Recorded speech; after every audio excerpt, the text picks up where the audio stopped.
record natin. Sa Dali mo lang. kaisipan lang natin mai-imagine Mhm. na hindi pwedeng mangyari sa reality na may ganyang hayop. Tama. Tama, Ate Jo. Parang gano'n yung kaisipan natin. Kaya kung Sa makikita niyo po yan, animation lang siya ayun, meron. animation. Sa animation, tama po sa animation yan. Sa mga zoo, sa mga ganyan. Pero kahit alam natin yung lion, ano po, yung leon, wala itong pakpak. Ano po, Mm. sa Animal Kingdom, wala itong pakpak. Ano po. Tapos specifically dito sa oso, dito bakit siya merong tadyang sa kanya, meron siyang tatlong tadyang na sa kanyang bibig, ano po. Lalo na itong apat na leopardo. Kahit na yung kanilang different characteristic, mga kapatid, na ni-represent as symbolical mga kapatid, ano, na kung saan ay yung agila, ito ay, alam natin, ito ay fowls, hindi ito beast, mga kapatid. Ang iba yung fowls, kasi yung fowls, ito yung mga, may mga lumilipad, ano. Alam natin na may leopard, pero hindi natin alam, wala in real life na merong apat na ulo ang leopardo. Ano, mga kapatid. At yan po yung ating tatalakayin ngayon. At tapos, yung pinakahuli, dito sa ating natitirang dalawang halimaw na ating pong pag-uusapan, no, hayop na pag-uusapan ay yung dalawang natitira, ano po, mga kapatid. Yung pinakahuli ay hindi siya kasama doon sa representation na sa Animal Kingdom. Wala siyang katulad, wala siyang kapareho. Ano po, mga kapatid. Mm. So, yan natin to, i-fast forward po natin kung saan tayo ah, tayo. So, ayun, babalikan ko po, no, doon sa ating, ano, na kung saan ay, ito ay pinili ng Panginoon para tayo ay ma-curiosity. Magkaroon tayo ng pagtatanong, magkaroon tayo ng, tawag ito, meron pong tamang word Interest. dito, Mm. interest. Tama po, pag-inquiry kung ano meron dito, na wag natin itong papalamkasin. Kasi itong mga mensaheng nakapaloob dito sa propesiyang ito ay napakahalaga ng ating matutunan. Of course, lahat naman po sa Biblia ay dapat talaga natin. Ngunit, higit na tayo ay lalong magkaroon ng atensyon dahil ito yung mga pangyayari doon sa kahuli-huli ng history ng mundo. Ano po? Ayan. Ito po yung tatlo, ano, yung nag-post po tayo dito malinaw po yun dun sa oso, ano, yung sa oso, na yung kaniyang, i-back review lang po natin ng konti. Para tayo. Ayan.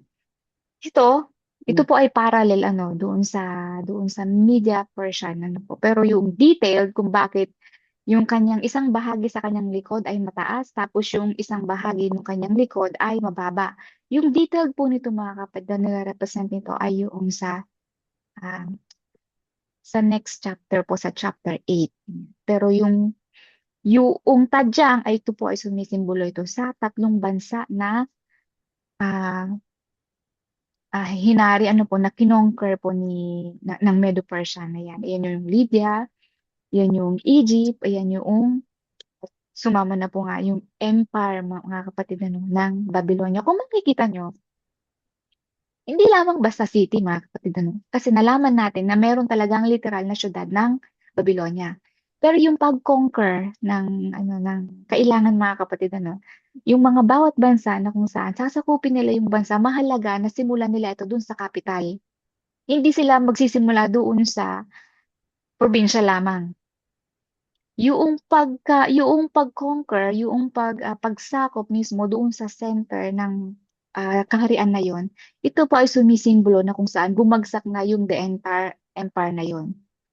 Kaya yun ang mahalagang mga kapatid doon, na lulusubin muna nila yung mga bansa na kung saan ay yung center, yung capital ng bansa na yun, ng sinasasakupan po ni Parang yung pinakapuso Babylonia. talaga ng ano, no. Pinakapuso yung dapat kunin nila. Tama po Parang kay Ate dito rin, Lodi. Kabsat, Mhm. tinitira na nila dito, heart of Tel Aviv. Dito talaga sa Tel Aviv. Parang ganun Ayan. din ang mga yan, mga digmaan na ano meron dito. Kasi madalas, talaga dito sa Tel Aviv ang kanilang punteriya din. Yun po ba yung ano diyan, pinaka-center, Heart, pinaka-heart, oh, heart of Tel pinaka-heart, Aviv, yan, oo, dito. pinaka-heart ng bansa. Yun The talaga yung, city, the city na hindi natutulog, sabi nila dito kasi dito yung oh, pinaka-sentro. yun, Dito pinaka-center. Sabi sila. nga Ibig nila sabihin, hindi na daw Israel yung Tel Aviv eh. Sabi Madaming ng tao amo ko doon. dati. Daming tao. Kung saan na talaga madaming tao, mga kapatid, ano, yun talaga yung dapat nilang i-conquer. Yung talaga yung unang-una, ano po, ng sentro ng kanila. Mostly po ganun, pero it depends upon. Pero mostly ganun po yung ginagawa ng mga lumulusob, ano. Kasi unang-una, doon yung syudad, unang-una, dito yung nagre-represent capital. Kaya capital, mga kapatid, ano, ito yung nagre-represent ng tawag to, ng syudad sa buong kaharian. Yun yung pinaka-heart syudad ano po ng imperyo. Ganun po yung nangyari dito sa ano no, sa pag-conquer ng Medo-Persian doon sa syudad ng Babylonia. So ngayon natapos na po tayo sa Leopardo at dumako na po tayo doon sa pangatlo. Yan. Sabi dito, ayan, bago pa lang mga kapatid, ano, babasahin po natin ano, kung sino po yung ready. Yan. So, sa pamamagitan ng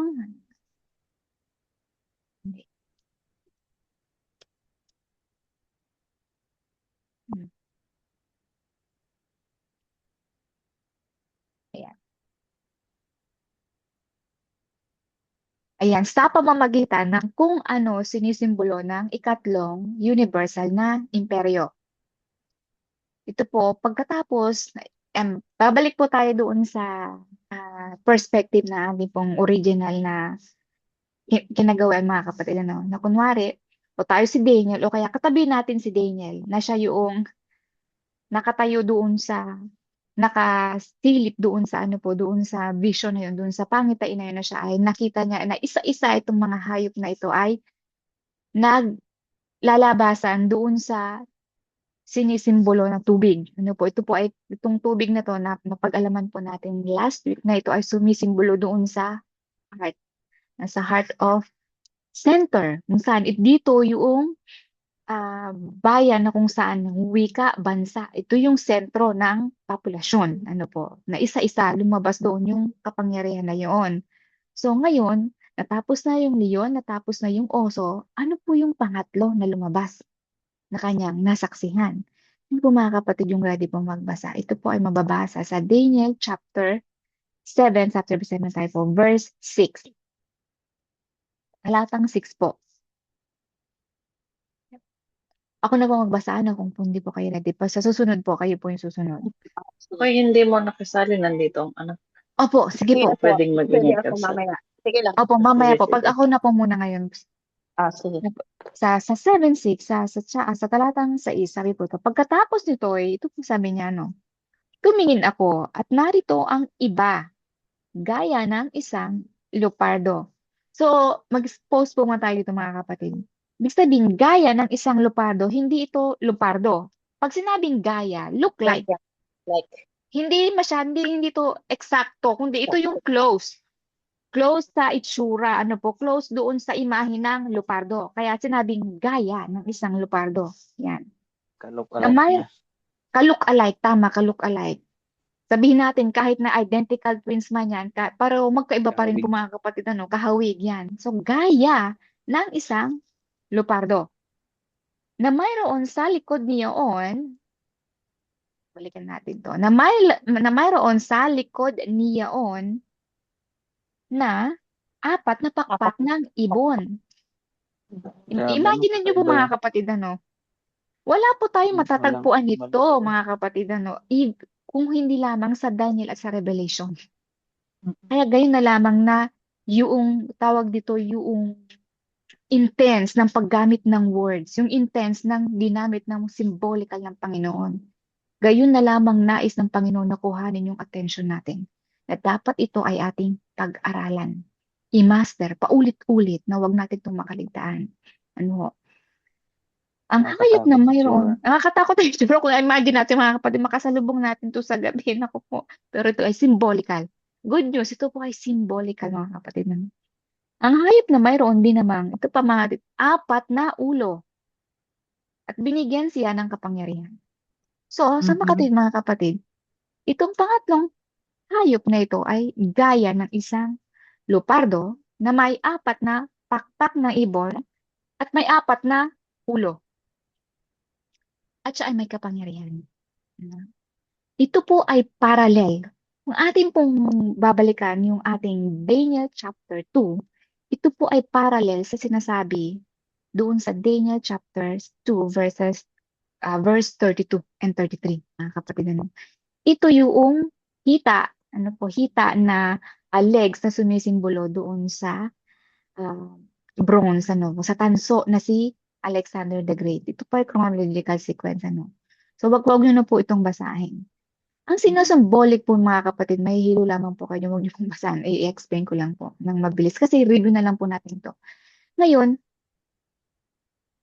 yung imahe mismo doon sa panaginip po ni Nebuchadnezzar, ito yung po yung rise and fall. Ulitin natin, ano po? Ito po yung pagbangon at pagbagsak ng kaharian.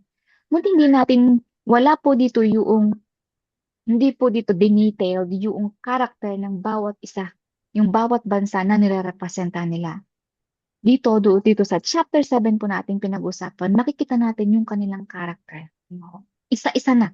Yun po. Hindi na as isang image na kung saan ay dugtong-dugtong. Ngunit ito ay tumatalakay na sa individual character ng mga bansang nire-represent doon sa imahe.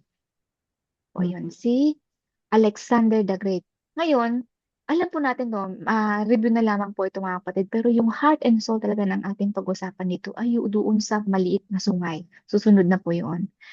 Ngayon, ito pong yung nagre-represent po mga kapatid doon sa apat na sungay, doon sa apat na pakpak.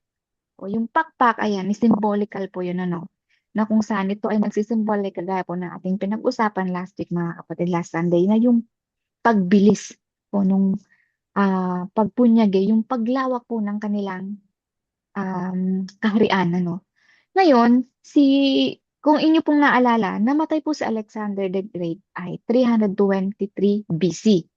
No? Kinonquer muna niya prior po sa pagkamatay niya. Balikan natin yung kanyang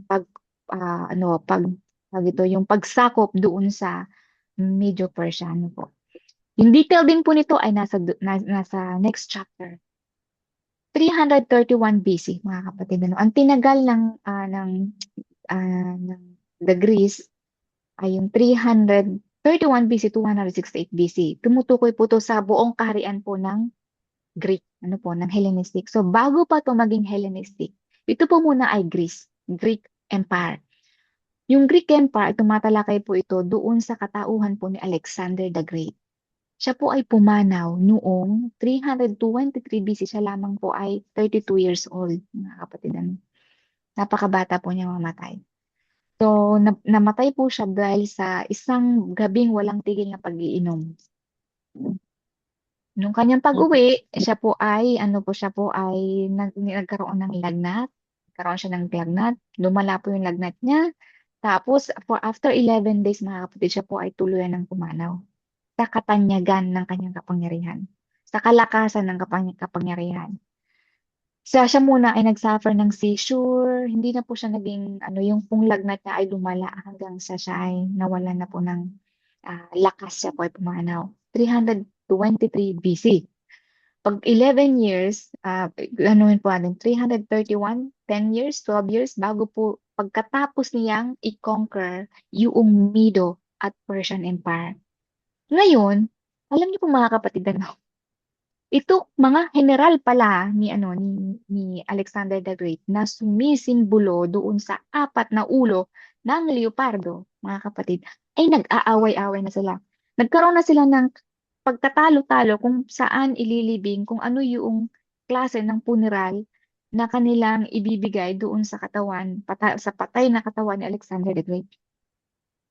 Nagkaroon na sila tawag ng argument, mga kapatid, doon sa maliit na bagay na yun, na kung paano bigyan ng maayos na burol si Alexander the Great. So 301 BC, finally, ito po ay nagmark. Ulitin ko po 301 BC, 23 years past. Pagkatapos ng 23 o 22 years na mga kapatid, lumipas, yung Greek Empire ay nahati po sa apat. Ito na nga po yung sumisimbolo doon sa leopardo na may apat na ulo. So ito po yung mga general, talaga yung mga talaga namang mga general na malalakas ni Alexander the Great. Sila po ay naghati-hati sila ng kingdom na iniwan ni Alexander the Great. Sino-sino itong mga to? Ito po si Cassander. Yan, si Cassander na siya yung yung malaking part ng Asia, siya yung naghari. Ipapakita ko po sa inyo sa susunod doon po sa detailed natin sa Daniel chapter 8, yung sinasakupan nila, yung sinasakupan ng apat na general na to, mga kapatid.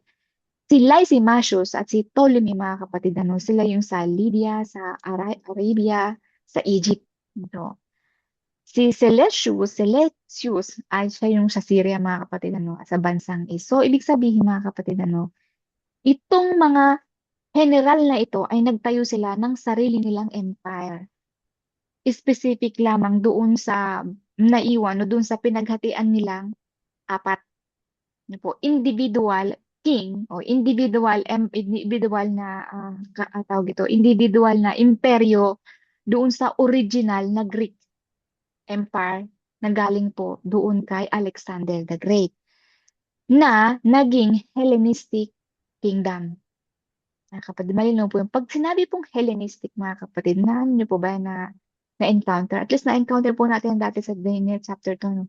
Pag po sinasabing Hellenistic, ito po, mga kapatid, ay tumutukoy po doon sa lengguwahe, tumutukoy po sa population, tumutukoy po sa salita ng mga Griego.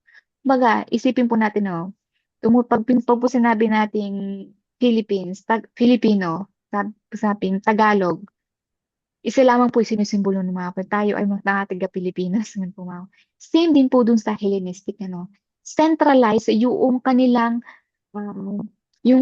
pinaniniwalaan doon sa Greek na galing doon kay Alexander the Great. No, kahit man sila ay individual na hari, na pinaghatian nila yung mga iniwan ni Alexander the Great, centralized po yung kanilang paniniwala.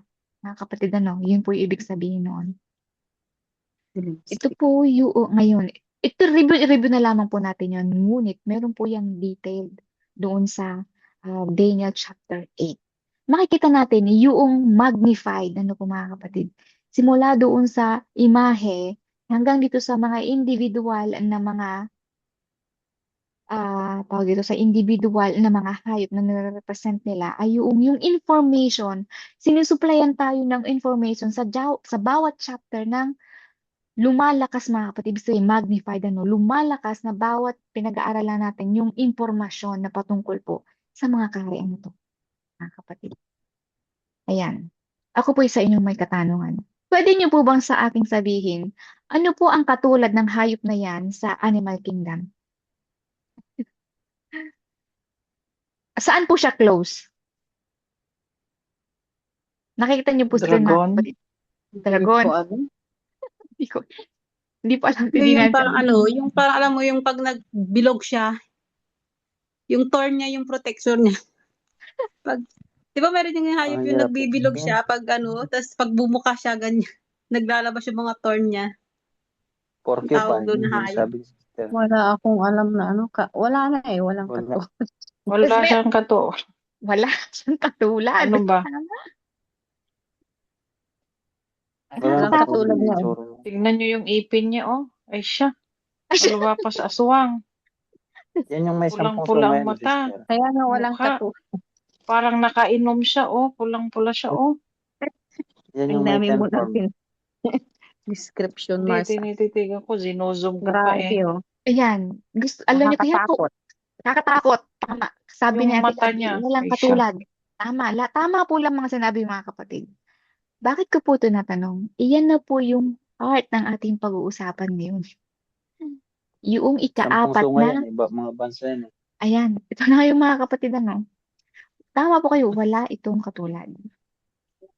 Sino ito? Ano ang nire-represent ng halimaw na ito, mga kapatid? Nakakatakot. Ate Jo, ano masasabi mo dito?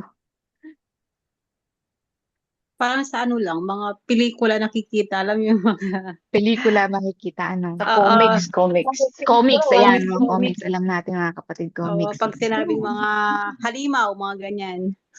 Sa comics, Good news, mga kapatid, ito ay symbolical. Ngunit makita natin, mga katanong ko po sa inyo, Ano yung gusto nyong, hindi pong gusto? Ano po yung mas nakakatakot? Yung makikita natin yung katauhan na ganyan, yung nakikita natin kung ano siya, o yung sinisimboluhan niya? Hindi Simbolo natin na lang. alam.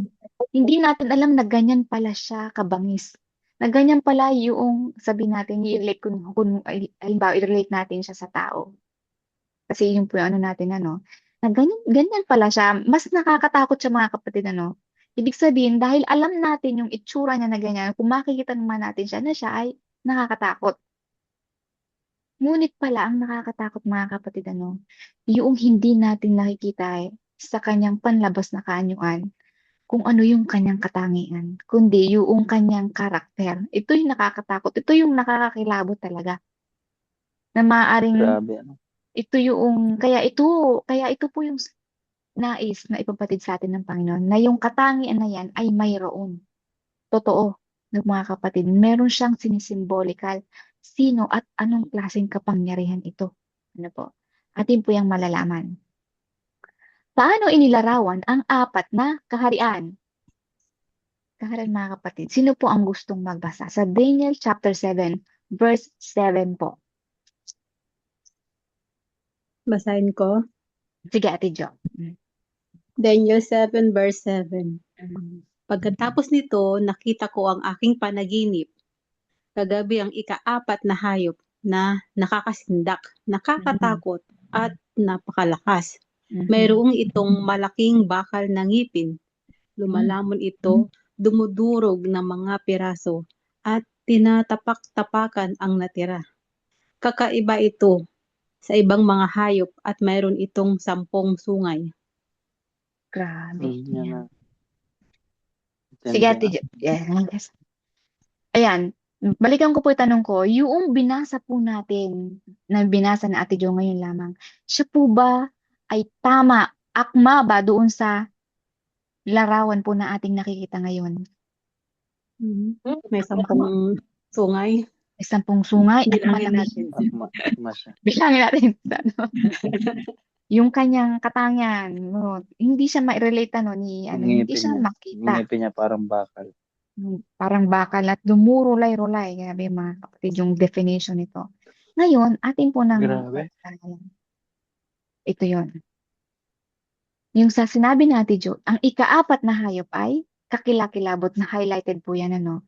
At totoong malakas, at may malaking ngiping bakal. Ito po. Ngayon, mga kapatid, yan po. Ano ang ipinapahayag tungkol sa ika-4 na hayop?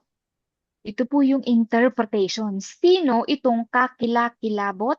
Sino itong kagilagilalas at makapalang kapangyarihan, malakas ang kapangyarihan ng ika-4 na hayop na ito, mga kapatid? Sa verse 23 po. Sino po yung gustong magbasa? Okay, verse 23. Opo. Okay. Sabi dito ay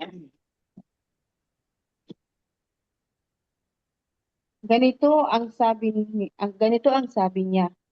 Ang ika-4 na hayop ay magiging ika-4 na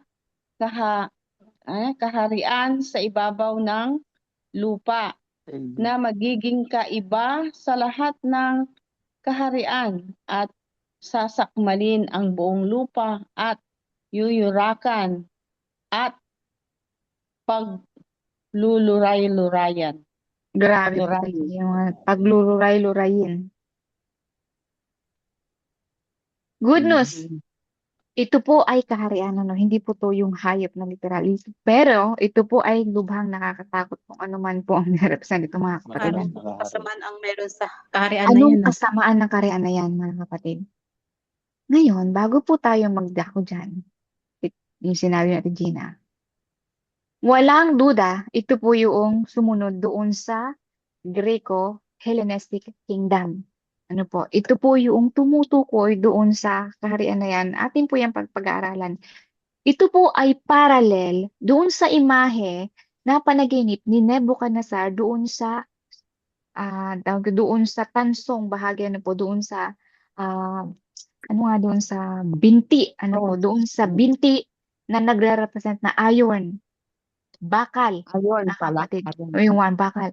Kaya sinasabi po sinasabi dito ni Daniel, magiging 4. Ibig sabihin mga kapatid, hindi pa ito nangyayari during the time of Daniel, during the time noong vision. Dahil yung vision, ito po, nung binigay ito kay Daniel, itong pangintay na ito po ay 553 BC. Nandun pa lamang po siya sa Babylonian Empire.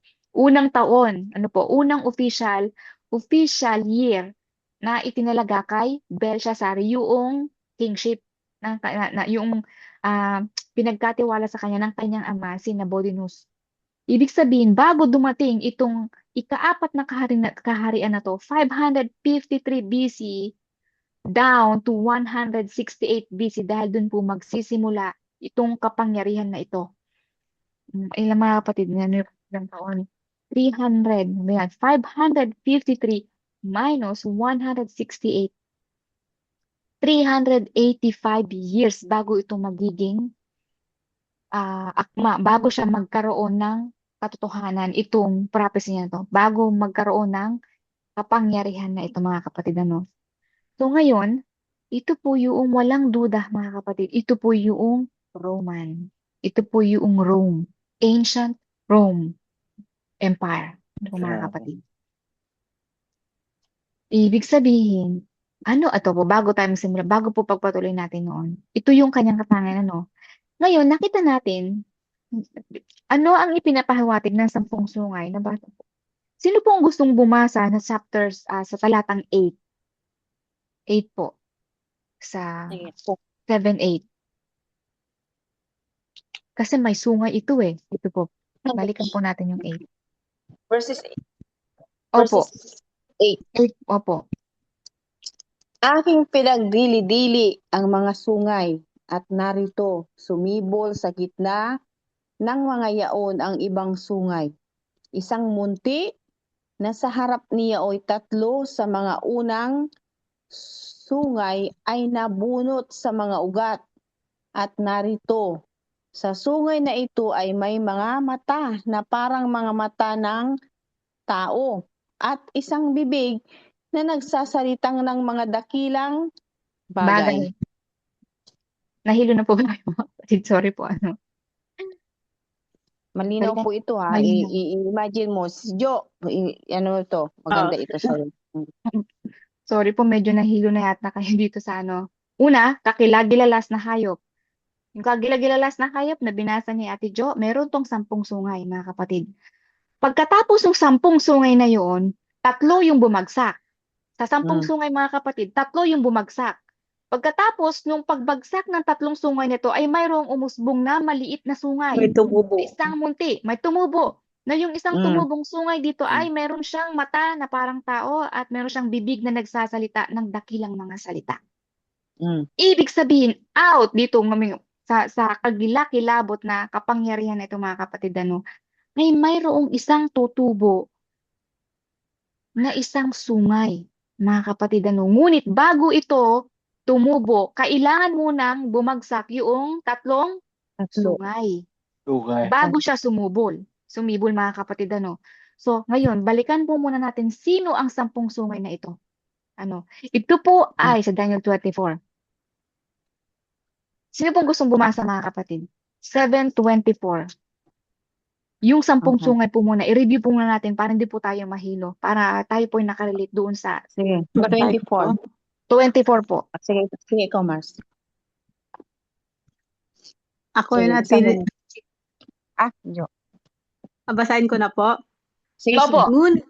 Ngunit para sa 10 sungay, mula sa kahariang ito, manggagaling ang 10 hari at isa pang lilitaw pagkatapos nila. Magiging kakaiba siya mula sa mga nauna at masasakop niya ang 3 hari. Mas makapangyarihan yung lilitaw. Mas mga kapatid, napakalinaw. Again, kagaya po ng Excuse me, Mars, hindi natin sinali si Edward, di tayo nag-send ng links. Ay, sayang po. Ano? Kaya nawala sa isip. Pwede pa namang humabol. Pwede niyo po siyang i-add dun sa grupo po natin, mga kapatid. Hindi Baka namin nasabihan, mas maganda kung napangunahan sana. Next time, Kabsat, Pero, sorry. pero, pero pwede po natin itong i-review sa kanya mga kapatid, ano, kung siya po Next ay, time Mm. na ano, lang. Kasi i-review po mahirap natin. I-send mo ano, na lang pag sis yung Pag hindi nga, recordings dyan. pag hindi, Gusto nilang may marinig. record. Pero i-ano po natin sa kanila, kung gusto po nila itong marinig ulit, pwede po natin itong ulit-ulitin mga kapatid. Hindi po ito nakakasawang ano pag-aralan. Yan. So ngayon, again, kagaya pa rin po na sinasabi natin din yan, the Bible interpret itself. Alam natin Yes. yung sungay ay sungay is sungay. Ngunit sinasabi ng talata sa 7:24 na yung 10 sungay ay 10 hari na babangon na maggagaling doon sa dito sa hayop na ito, halimaw na ito nakakakilakilabot. Itanong ko mga kapatid, ito po ba ay parallel doon sa kalahating bahagi ng karian na ang paa ay doon sa binti ano mga kapatid? Na kalahating bahagi ay putik at ang kalahating bahagi ay bakal. Yes, ito po ay parallel doon. Ito po yung tinatawag na 10 barbarian tribes. Mga kapatid, ano? Ito yun. 10 hari, malinaw yan. The Bible interpret itself. 10 hari yun. Ito po yun sila. Suvi, Visigoth, Vandas, Burgundians, Franks, Anglo-Saxon, Alamani, Ostrogoths, Heruli, Lombards. Malinaw, ito po yung 10 na to. Ano? So ngayon, Barbarians. ito po yung mga barbarians, talaga mga barbarian, no? To be honest, mga kapatid, pag po sinabi nating barbarian, hindi po siya nakakatakot. Dahil lamang kasi sinusuplayan tayo ng mga hindi ka nais-nais na necessary information sa social media. Pag po sinabing barbarian is, wala po silang, tawag dito, wala po silang sariling government. Kumbaga sila ay wild tribes, mga kapatid. Wala silang sariling kaharian. Kumbaga, wala silang citizen. Non-citizen po sila. Yun po ibig sabihin ng barbarian. Dahil hindi po makontrol ng Western Roman Empire yung kanyang nasasakupan, unti-unti mga kapatid na ito ay yung sa mga borders nila. Ayan po yung mga borders. Yung nakikita niyo po ah, dito po sa ating PowerPoint, ito po ay yung Western Roman Empire na 476 BC, mga kapatid, 407, hindi po pala. AD na tayo. AD na po ito. Tapos na po tayo dun sa ang tinutukoy po natin dito, kung paano bumagsak itong na to, mga kapatid, yung ah, Rome doon sa 10 barbarian tribes. Hindi po talaga siya bumagsak, actually, mga kapatid. Siya po ay humina. Kumbaga, kaya po sinabing part clay at part na ah, bakal. So ito yung parallel doon sa imahe na yon ni Nebuchadnezzar. Doon sa 10 sungay na manggagaling doon sa kakilakilabot na halimaw na ito. Sila po yan. Ito po yung 10 barbarian tribes. Ngayon, ating pong nabasa dito na yung hihintayin natin kung paano ito bumagsak, kung paano bumagsak yung tatlo. Magpo-focus po tayo doon sa sinasabi dito po sa ating talata, mga kapatid, doon sa isang munting sungay na babangon na manggagaling doon sa tatlong kaharian na yun na babagsak. 10, tatlo po ang babagsak. Sino ang mga ito, mga kapatid? Ayan, ito po basahin po natin. Ano ang pagbabago na nasaksihan ni Daniel na naganap sa mga sungay na ito? Ayan po, nabasa na po natin din na yun. Na yung bumagsak yung tatlo. Pagkatapos ng pagbagsak ng tatlo, may sumibol na isang munti. Ngunit ito ay kakaiba sa lahat kasi siya ay nagsasalita. Siya po ibig sabihin, siya yung may mga mata na parang mga tao at nagsasalita ng mga dakilang salita. Little Ito po horn. yun siya. Little horn, yan. Little horn, tama yun sa inyo.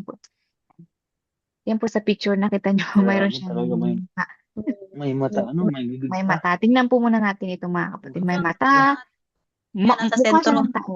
Nakasentro siya. Kamukha niya, Nakasentro Kaya talaga siya. hindi kamukha niya si John Kaya- Paul. John Paul. kaya hindi kaya nagbago ang itsura ni Ano Daniel, muna para nagbago exciting yung kay Exciting kay Sister Jocelyn. Para siyang Hmm. mayroon siyang mukha, mga kapatid, Ngunit yung sinabi niyang mga dakilang salita, ito din po ay symbolical. Lagi po nating paalalahanan, we are dealing with symbol, mga kapatid, Ayan. Ngunit, talaga namang ito ay nakakilakilabot ito. Pagbasan po natin yan, mga kapatid. Kung nakikita nyo, itong mga sungay na yan ay na bumagsak. Sino-sino itong mga sungay na bumagsak nito bago siya bumagsak? Ayan. Ito po sinabi ni Daniel. Anong pagsisiyasat sa bahagi ni Daniel? Dito po siya nagkaroon ng curiosity. Kasi kakaiba to eh. Kakaiba po yung nasaksihan niya. Na pagmamala sa pang-apat na halimaw at lalo na ang munting sungay na yugto nito. Yung part ng munting sungay niya, doon po siya nagkaroon ng curiosity na bumubuo sa nangungunang tampok sa pangitain ito. Kumbaga, ito yung pinaka-center po ng panaginip ni Daniel. Siya po ay nag-inquire. Ano po yung tinanong niya sa isa sa mga ah, makalangit no, po na bisita doon sa kanyang panaginip. 7:19 po. Sino pong gusto magbasa? 19. Ano po yung kanyang inquiry? Audio, para ba? 7:19, 19 po. 19, no po. nais ko pang malaman ang tungkol sa ikaapat na hayop. Labis itong kakaiba sa mga iba at labis na kakilakilabot ang bakal ng ngipin at ang tansong mga kuko nito. Lumalamon ito, dumudurog ng mga piraso at tinatapakan ang anumang natira. Ay, grabe. Katakot mga kapatid. Nung pong sinabi ni Ate Talagang Jo, hindi niya tatantanan hindi. ubos yung mga natira, Talagang dudurugin uubusin niya. Dudurugin talaga niya mga kapatid. Wala siyang ititira. Ibig sabihin po Mm. mga kapatid. Kung si Daniel ninanasa niyang malaman ang katotohanan tungkol sa ikaapat na hayop. Tanong ko sa bawat isa sa atin mga kapatid.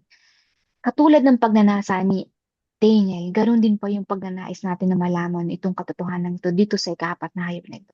Mga kapatid. Ako, of course. Of course, mga Oo. kapatid, gusto natin na malaman kung sino ito. Kaya ito po ay particular doon sa kapangyarihan ng mangyayari. Huli-huli ang kapangyarihan ang siyang mananaig dito sa ibabaw ng lupa mga kapatid. Bago po yung pagdating ni Jesus. Kaya ninanasan niyang malaman itong ikaapat na hayop na ito.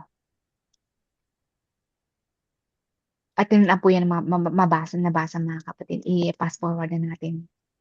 Kailan bumangon? Pagkabagsak po, i-pass forward natin po. Ito po sinasabi ko. Ito po yung 10 barbarian tribes. Alemani, sila na po yung mga Germans. Frank, sila na po yung mga French na kilala natin ngayon. Saxon, sila na po yung mga English na kilala natin ngayon. Hindi po yung sa US. Ito po yung mga dito sa United Kingdom. Spaniards, yun sa Portugal. Mga Swiss, sa Switzerland. Italians, mga kapatid, Italy. Yan sa Suvi, Portuguese, sa Portugal. Ngayon, gusto ko pong makita po yung inyong atensyon. 8, 9, 10. Heruli, Vandals, at Ostrogoths. Mga kapatid, ito po yung tatlong kaharian na babagsak bago po magkaroon po ng Mounting Sungay. Tanong ko po mga kapatid, hindi po natin ito napag-aralan doon sa imahe, doon sa Daniel chapter 2. Again, yung pong information ng kapangyarihan ng individual na kaharian na to ay kumbaga, yung kanyang intensify, yung ating pinag-aaralan, sinasaliksik natin kung anong meron sila na kapangyarihan. Provided dito po sa propesiya ng Daniel. Ano po mga kapatid? Hindi po ba napakaganda, Ngayon, Ganda. ipakita ko po sa inyo to mga kapatid, Western, nakikita niyo po na malinaw, Western Roman Empire at Eastern Roman Empire. Natanong niyo po ba, bakit sila magkahiwalay? Hindi po sila magkahiwalay year 288 BC. Bakit pala? Sorry po, AD. Nasa AD na po tayo kasi nandito na tayo sa ikaapat ng kaharian. AD na po tayo. AD, after death. Sabihin, natapos na po dito yung time ni Jesus. Mga kapatid, nandito siya sa lupa. AD na po tayo. Noong pong si Diocletian po, yung naghahari during the 20th century, 2 and 3rd century, mga kapatid, AD, ito po ay Western Roman Empire lamang. Ito po ay isang Roman Empire. Ancient, isa lang po yan mga kapatid. Isa lamang po yan. Ngayon, dahil yung nasasakupan nila ay sobra talagang malaki yung kanilang nakasasakupan. Nagtatagpo si Diocletian na hatiin nila itong Roman Empire sa dalawa. Siya po ang nagtatag, si Emperor Diocletian. Isa sa mga matinding emperor na nag-persecute ng mga Kristiyano. Hinati po niya yan. Kaya po nagkaroon ng Western Roman Empire at Eastern Roman Empire, mga kapatid. Ano? Siya po ay nagtalaga ng kapangyarihan doon sa Eastern at sa Roman. Magkaibang leader ang kanya pong tinatag. Dito na nag-usbong yung Augustus. Dito na po nag-usbong yung Caesar. Siya po ang nagtatag noon. Gusto si Sir. Yan, Augustus Caesar na tumutukoy doon sa nagahari doon sa Eastern at sa Roman, mga kapatid. Hinahinati po niya. Ngayon, magpo-focus po tayo ito. Yun po yung background ng mga kapatid. Ano. Itong settings na ating pong pinag-uusapan ay hati na. Ano po, dahil nandun na po tayo sa 476 AD. Ito po ay nahati, 288 AD, mga kapatid. Ano. Ngayon, bibigyan ko pa kayo ng background sa kaharian na yan. During the time ng ating pong settings na pinag-uusapan, ano po, meron pong tatlong klase ng Kristiyano.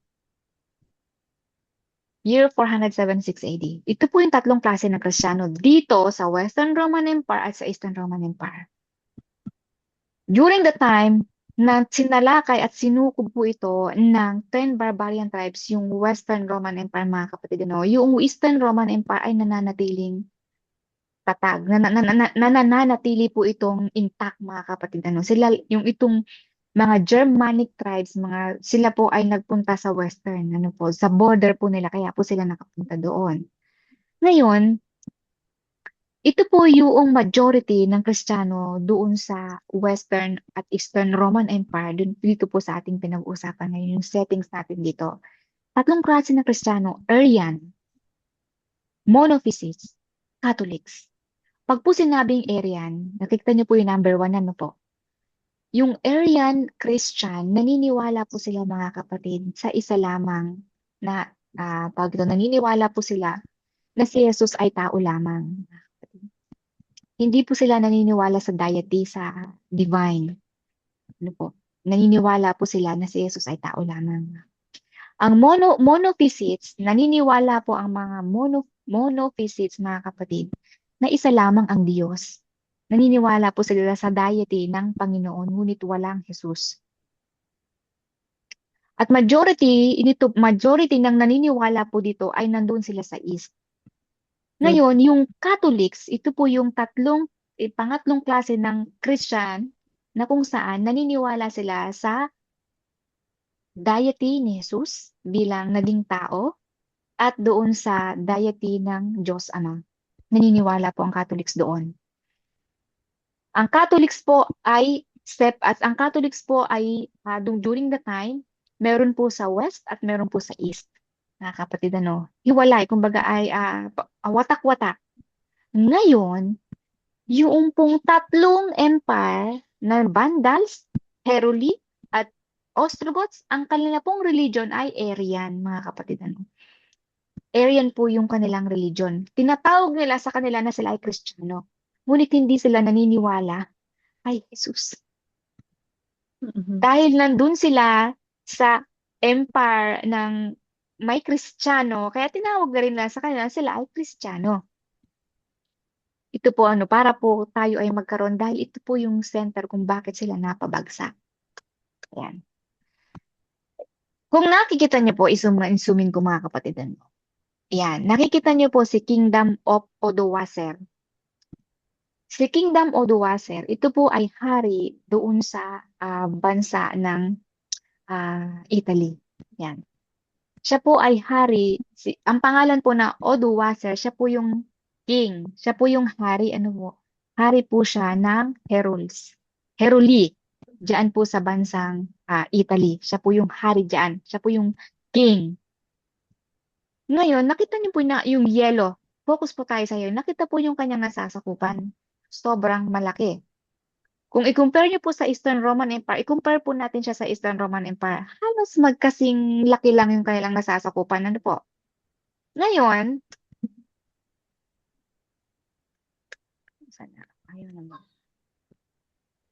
ayan.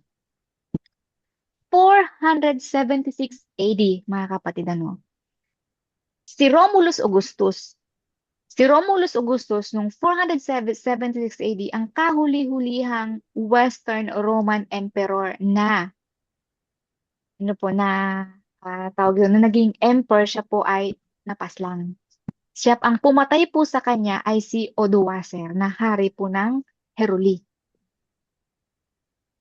Ang center po mga kapatid, during the time, bago pa po itong mga barbarians na to, yung capital po ng Western Roman Empire ay yung Rome sa Italy.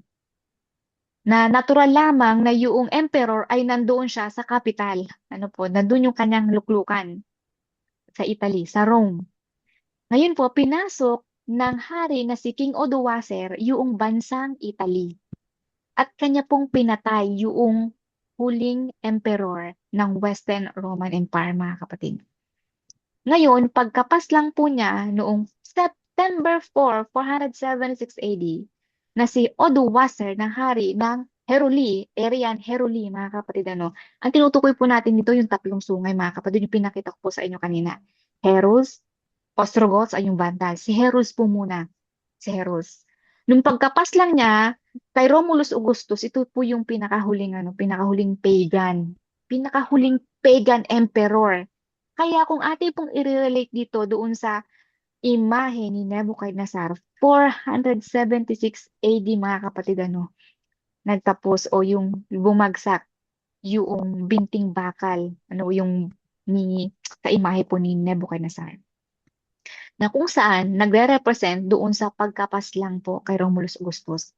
Ngayon, pagkapas lang kay Romulus Augustus, si Odoacer, yan po, hari ng mga Arian Herus, tinanghal niya yung sarili niya na ako na yung naghahari dito. Ako na yung king dito. Ngunit, hindi po niya itinatag yung sarili niya bilang emperor. Magkaiba po yun, Dahil, kagaya po ng sinabi ko sa inyo kanina, dalawa po yung emperor doon sa Roman Empire. Iba yung emperor dito sa Western at iba yung emperor dito sa Eastern Roman Empire. Magkaiba po yung mga kapatid sila. Ngayon, dahil hindi po siya naniniwala sa empire system, sa emperor system ng mga Roman, tinanghal lang yung sarili niya na ako na lang yung hari. Dahil meron pong emperor doon sa Eastern Roman Empire na parang kinikilala na rin niya as bilang emperor. Mga kapatid, yun. Ganun po yung kanyang mindset. Maganda po yung mindset ng mga heroes, mga kapatid. So, itinanghal niya yung sarili niya bilang isang hari, si Odoacer. Ngayon, ito po mga kapatid, ito po yung ating pag-usapan na siya ay babagsak. Isa sa mga sungat. Paano po siya bumagsak? Si Emperor Sino, ito po yung sinasabi ko sa inyo, nakikita niya na yung kaharian ni Odoacer ay lumalaki.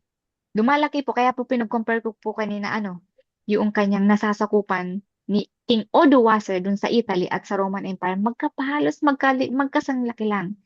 Si Emperor Zeno ng Eastern Roman Empire, siya po ay nagkaroon siya ng pagkatakot. Sabi niya, lumalakas itong hari na ito. Siya po ay naalarma, mga kapatid, naalarma siya. Ngayon, ang ginawa niya, gusto niyang pabagsakin, nagplano po siya na pabagsakin itong hari na ito ng mga heroes. Ang kanya pong ginawa, sundan niyo po ako mga kapatid, sorry po kung i-review po natin ito sa sunod kung di po malinaw, kung mabilis ako. Ang kanyang ginawa, siya po ay nakipagkasundo kay Theodoric. Mga kapatid, nakipagkasundo siya sa isa sa mga sungay na ibabagsak din niya. Try ito. Okay. Ano po ang Traidor. pag-usapan na ibabagsak din ng kanyang kapangyarihan, system of power. Hindi man Sabay siya, tayo ngunit the babagsak. system of Sabi niya. power. Siya, So, conquer niya. nakipagkasundo siya dyan. Ang pangalan nito ay si Theodoric na hari, pinuno, great leader war ng Ostrogoths. Mga kapatid, parehong religion ito. Magkapareho lang ng religion. Ostrogoths, Vandals, at Heruli. Iisa lang ang religion nila. Dahil si Theodoric, siya ay nagko-compromise. Wala sa kanya yung religion, mga kapatid. Kahit pabagsakin niya, kahit ka-religion niya, wala siyang pakialam. Dahil, mga kapatid, nakipagkasundo siya dito kay Sino. Dahil merong pangako. Alam niyo yung pangako sa kanya. Dahil yung Ostrogoths, nasa taas lamang sila, nasa taas lamang mga kapatid ng Eastern Roman Empire, maliit lamang yung kanilang nasasakupan. Siya po ay nag-promise, sabi niya, kapag napabagsak niya si Odovacer sa Italy, kanyang tatanggalin yung kahigpitan ng tawag ito, yung kahigpitan ng Constantinople sa kanyang kaharian. Kumbaga, magkakaroon ng tawag ito yung ano po yung peace treaty. Ayan. Magkakaroon ng peace treaty yung kanyang yung syudad niya, yung city niya, yung center niya na kung saan malapit sa kaharian ni Theodoric. Kumbaga magkakaroon ng entry sila sa Eastern Roman Empire. Magiging isa sila. Nakita ni Theodoric, maganda ito. So anong ginawa niya? Yun. Ito po yung kanyang ginawa, mga kapatid. Ano? Sila po ay nagmarcha. Ginamit niya si Theodoric na hari ng Ostrogoths, Heros Ostrogoths, na pabagsakin si Odoacer doon sa Italy. Iyon po ay nangyari. Kaya po ginamit ko po itong picture na ito, mga kapatid. Iyan po yung coin sa tawag yun sa ano po sa Wikipedia. Ayan po yung nakita nilang. Iyan po yung mga coin na sumisimbolo doon. Ganun po yung mga kapatid ano, during the time ng mga Romans, inilalagay po niya yung mukha ng mga naging emperor, mga kapatid, sa coin. Kahit nga po sa ating mga hero natin, mga presidente natin, at least mga hero po natin ng mga president, nasa coin. Ganun po si Rizal. Isa sa mga hero po natin sa Pilipinas. So, ganun din po, mga kapatid. In fact, sa kanila po yan nagmula. Sa Roman Empire po yan nagmula, mga kapatid. Ano. Yan po yung coin na sumisimbolo po kay sino, na siya yan. So, ngayon, balik po tayo dito. Ito po, 493 AD. Nakita niyo po ano, ilang years? 487 AD. Ilang taon siya nagmarcha? Ilan po natin, tingnan natin. 6 years? 493 minus 487. 6 years, tama. 6 years, mga kapatid. Ano. Finally, bumagsak po ang napas lang po ni Theodoric ayan. Napas lang po si Theodoric ni Odoacer, mga kapatid. Ipakita ko po sa inyo yung mapa. Ayan. Ito po Sila yung lang din nagbabagsakan. No? binura sa mapa ang mga heruli. Wala sa kanya yung Grabe. religion, mga kapatid. Ano. Lahat pinatay po niya yan. Unang-una, pinaslang po niya yung hari ng Odoacer. Hari na si Odoacer ng Heruli. Sumunod po yung mga nasasakupan niya. Ngayon, pagkapaslang ni Theodoric, 493 AD po kay Odoacer, si Theodoric po ang naging hari na doon sa Italy. Kung makikita nyo, ito yung unang entry, mga kapatid. Ito po yung unang pagpasok ng kapangyarihan ng Eastern Roman Empire sa Western Roman Empire. Unti-unti po siyang nag-creep in yung kanyang kapangyarihan. Ginamit po nila si Theodoric na pasukin yung Western Roman Empire.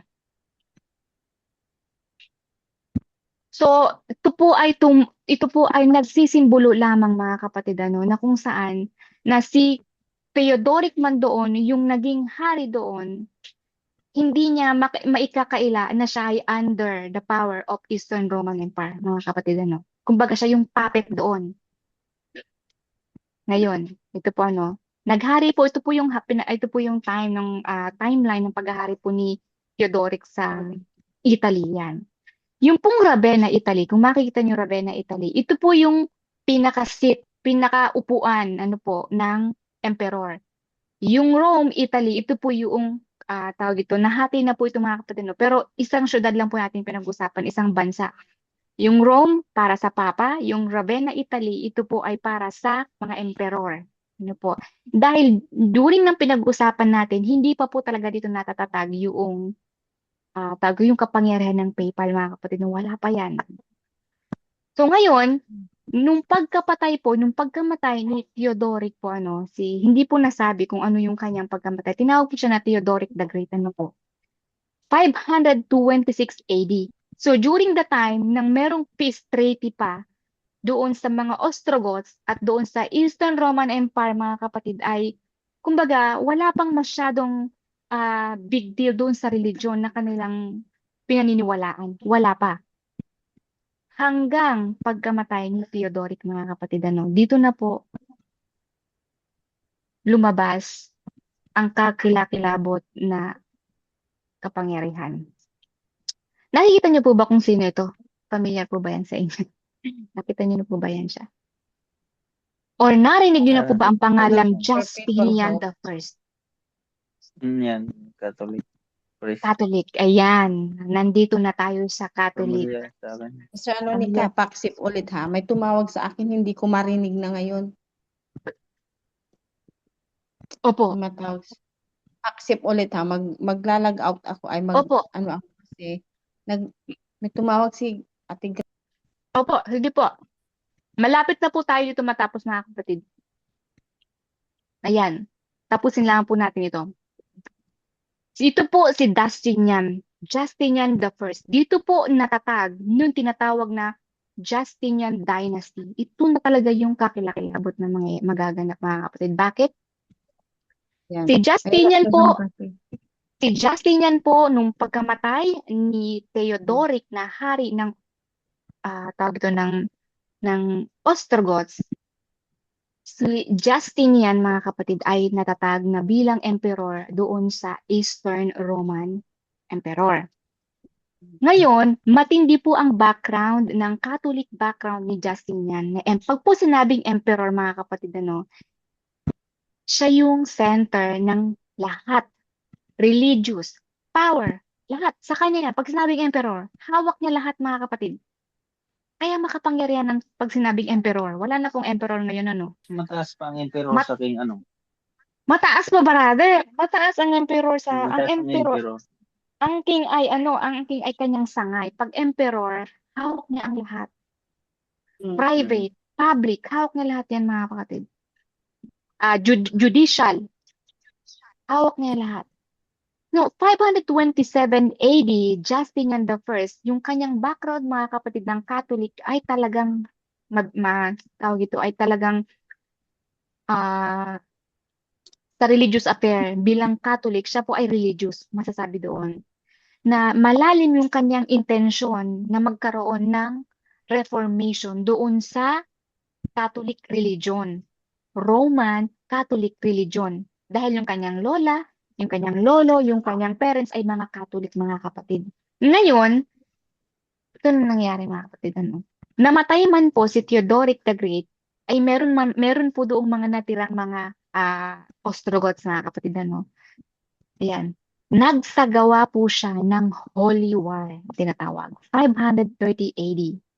Dahil namatay man po si Theodoric the Great, na hari po ng Erin Ostrogoths, meron pa mga pumalit sa kanya doon. Gusto niyang tanggalin yung peace treaty, yung kumbaga yung tawag ito yung peace treaty doon sa connection doon sa religion, yung walang compromise. Kasi po during the time ni Sino, dahil si Sino ay Catholic, mga kapatid, ngunit nagko-compromise nga, katulad si Theodoric the Great. Okay lang, napaslangin niya yung kapwa niya, Arian. Wala sa kanila. So, ganun din po kay Sino. Wala lang. Ngayon, iba po yung mindset ni Justinian the First. Gusto niyang eradicate lahat ng Arian. I-eradicate lahat at matitira lamang yung Roman Catholic na belief as religion doon sa Eastern at Roman. Kung maaari hanggang doon sa Western, mga kapatid. Ganun po yung kanyang mindset. Yung nagsagawa siya ng Holy War, pag po sinabi nating Holy War, mga kapatid, ito talaga yung eradicate, genocide. Talagang tanggalin sila. Dahil ayaw niya, mga kapatid, ayaw ni Justinian na magkaroon gusto niya maging peaceful. Maganda po yung kanyang nais. Gusto po niya yung peace when it comes to religious matter. Ayaw niya ng maraming belief. Ganun po kasi, ganun po, mga kapatid, sa mindset during the time. I-centralize yung religion kasi siya yung may kapangyarihan sa lahat. Hawak niya lahat. Yun po yung gusto niyang maganap.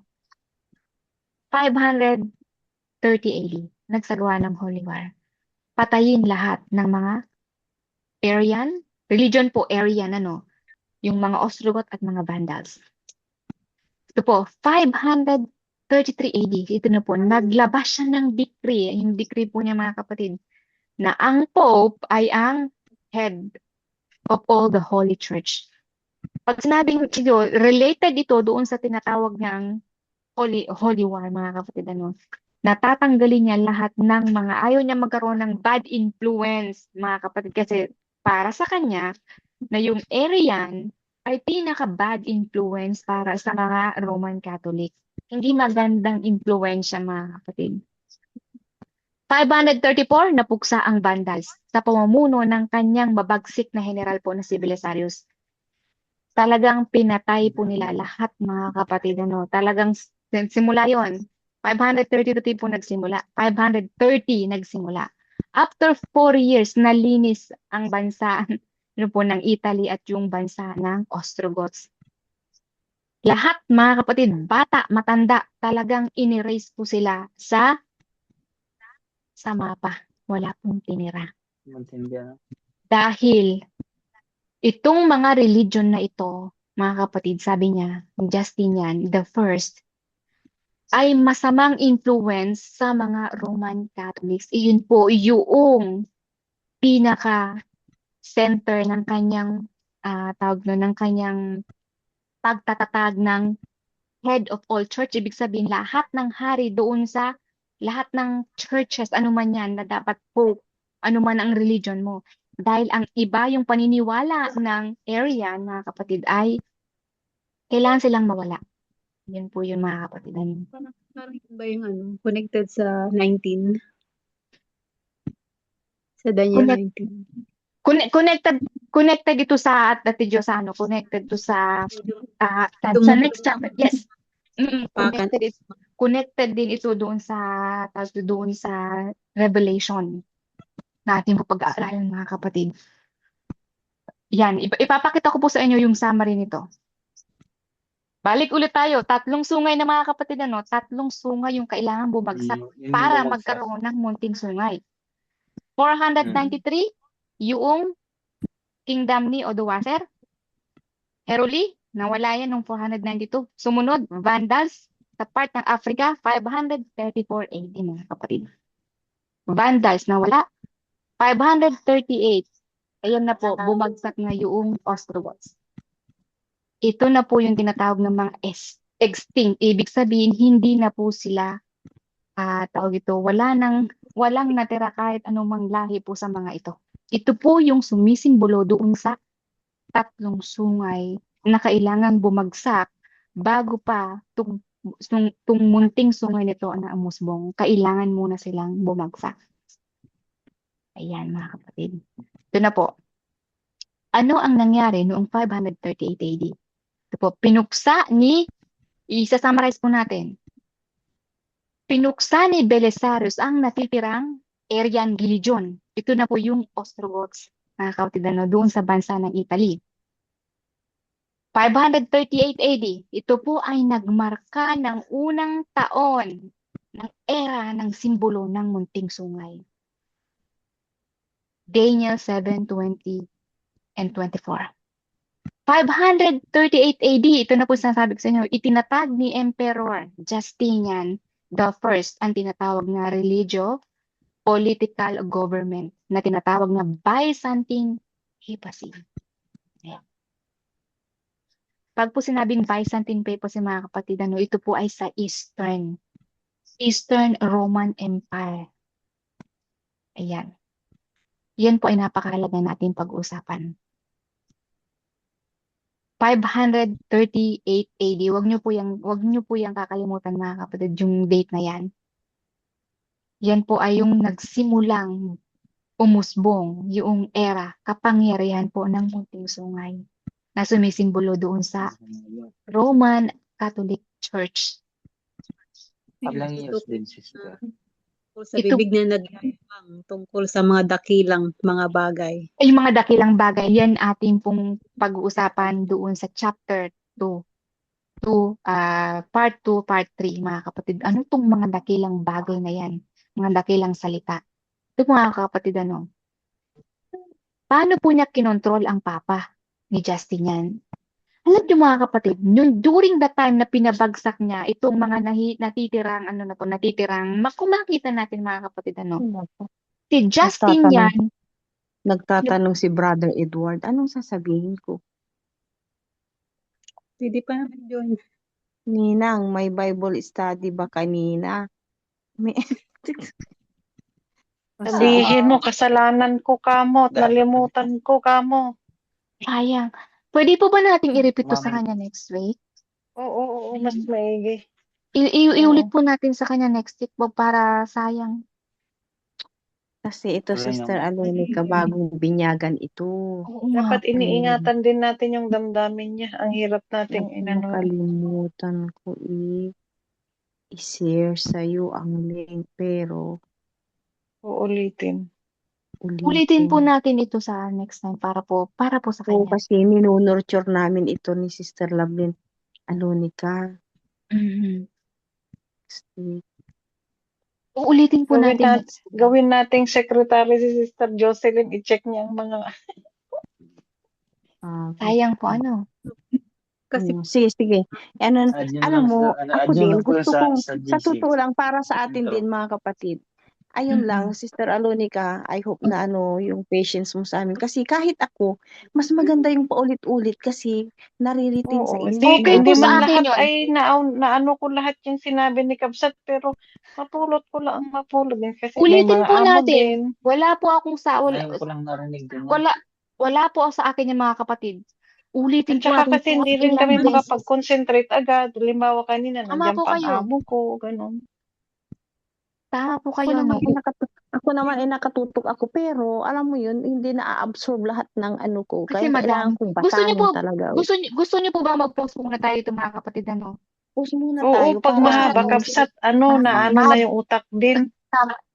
Alam niyo po, dapat nga isang Mahaba oras kasi lang po talaga tayo yan. Oo, Dapat sayang nga, yung ano mo kasi nawawala na yung utak din namin ng ano. Kasi ito si Brother Edward, kabibinyag ito, Alonica, okay ngayon. po. At ito'y medyo nakalimot din magsimba.